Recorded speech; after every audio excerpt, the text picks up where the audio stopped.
You can make and give Dad the perfect gift, a Father's Day t-shirt and massage combo. The t-shirt tells Dad he's a classic, while toy cars can travel the map on his back, giving him a great massage at the same time. It's sure to be a hit. The supply list will be at the end of the post. So we're going to start by stuffing newspaper inside of this shirt so that the paint doesn't soak through. You can use cardboard if you don't have newspaper. And we are going to paint the map on the back of the shirt. So we're going to make a road and we're going to put some buildings. So you could use these as patterns and just put them around different places on the shirt and make a little town and add other buildings that you would like. If you want something that your dad really enjoys doing, like his workplace, you could change the name on a building or just draw another one, and then we'll put the road in between. I'm going to add a barn on here for a farm. I think I'll draw it with a pencil here. And I may just go ahead and draw around these others and then take them up and paint.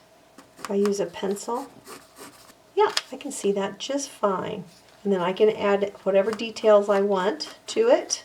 You could cut this apart, like cut this off and then put it on there and draw that on however you want, if that makes it easier for you to draw. The t-shirt kind of moves when I'm trying to draw on it. And these do not all have to be square and even. I'm going to have some fun with this. Now, a child could just go over the lines if they wanted, or they can fill them in with the paint colors. All right, be sure to leave some room in between here for a road. And it's going to go all over the back of the shirt. I'm going to go ahead and just trace these off.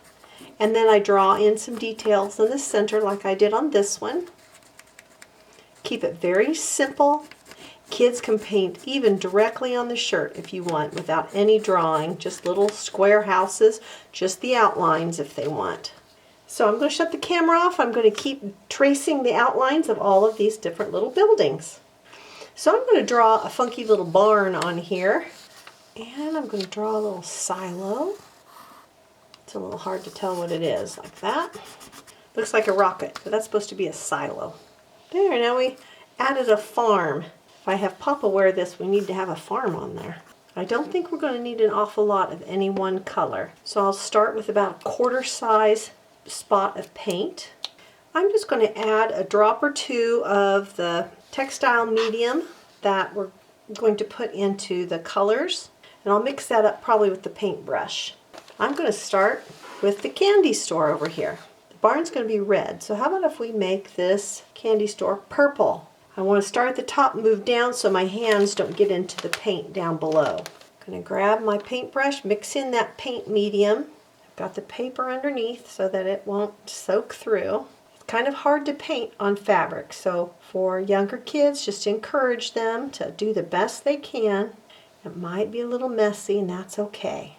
How about yellow and pink, or white and pink on the top of the roof? I have a second plate here. I'm going to set my paintbrushes on because I'll be using them again, so I won't clean them right away. If you do clean them in water, be sure to get all the water out on another paper towel so that it doesn't get too wet. There is our barn. I'm going to use some green going across here like it's grass. Okay, next I'm going to do this little church. I think I'll just paint it white, leaving some church windows. Those are going to be fun to paint. I think I'm going to make a red door for fun. And we're going to make some splotches of color in here for stained glass windows. When I get more colors, I'll add those on there. Let's do our house next. And how about yellow? As these dry, they're kind of brightening up in their color.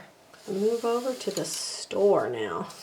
And maybe we'll do the store that same dark blue. The grocery store in my town is actually blue with windows down the front. I hadn't even thought about it. I made the store here very similar to the one in our town.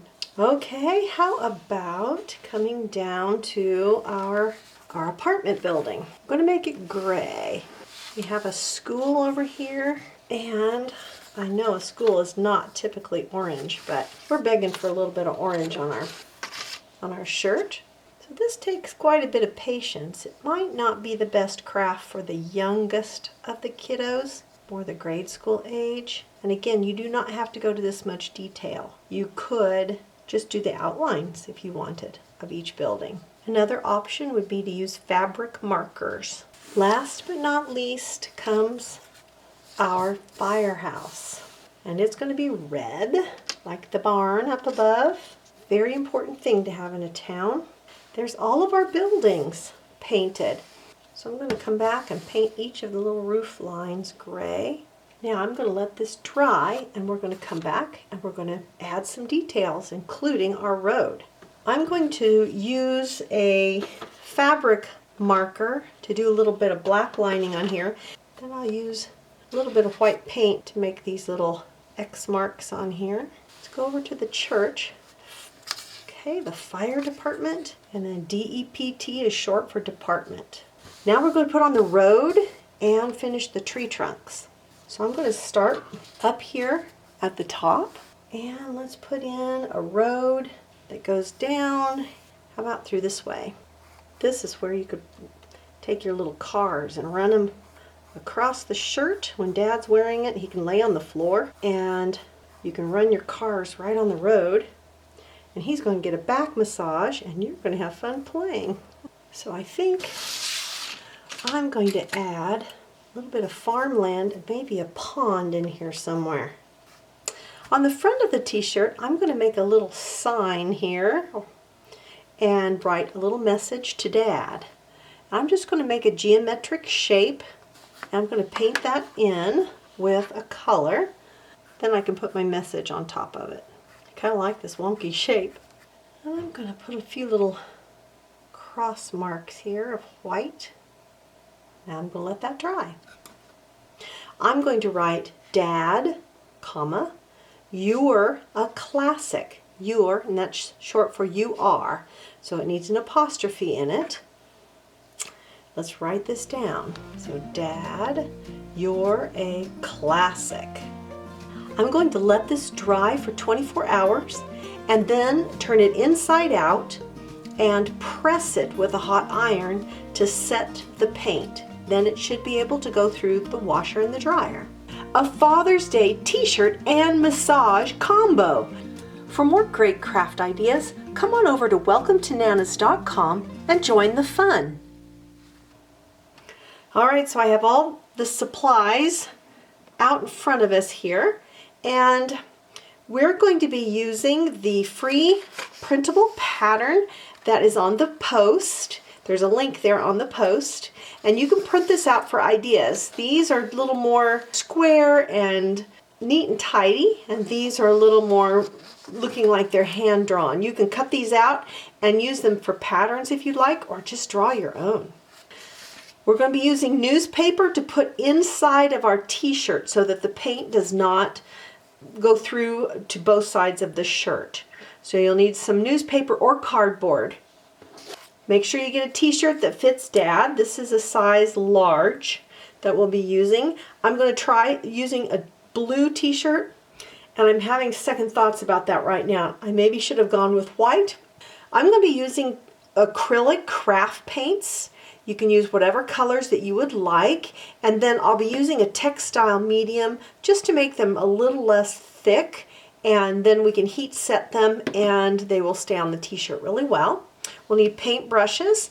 I use a paper plate for my palette, and then some water to wash our brushes, and some paper towels to wipe our brushes off on. I also used a set of fabric markers. I just used the black one, but you could use other colors to make some designs on your t-shirt.